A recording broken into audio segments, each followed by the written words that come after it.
আল্লাহ মাফ করুক। এক বৃদ্ধকে প্রশ্ন করা হয়েছিল, রিজিক নিয়ে ভাবনা এলে আপনি কি করেন?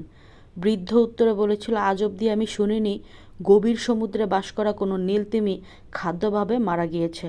সুতরাং যখনই রিজিক নিয়ে আমার মনে কোনো ভাবনা উদ্রেক হয়, তখনই আমি নিজেকে এই বলে সান্ত্বনা দেই যে সমুদ্রের এত বড় দানবের পেট যে ভরাতে পারে, আমার মতো ক্ষুদ্র একটি মানুষের পেট ভরাতে তার কি এমনই বা অসুবিধা।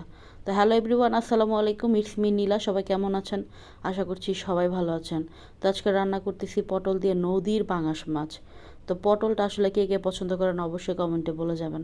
আমার তেমন একটা পছন্দ না, তারপরও বাজারের নতুন সবজি, এর জন্য কিনে নিয়ে আসছি। 250 গ্রাম পটল দিয়ে আজকে রান্না করতেছি এই পাঙাশ মাছ। আমি যদিও মানুষ একা, এই সবজিটাই আমার জন্য অনেক বেশি হয়ে যায়। তো সবাই আমাকে একটু সাপোর্ট করবেন, একটু লাইক কমেন্ট শেয়ার করে অবশ্যই আমার পাশে থাকবেন। প্রত্যেকটা প্রবাসী ভাইদের জন্য অবশ্যই দোয়া করবেন। সবার জন্য রইল দোয়া এবং ভালোবাসা। That's all for today. Thanks for watching. আল্লাহ হাফেজ।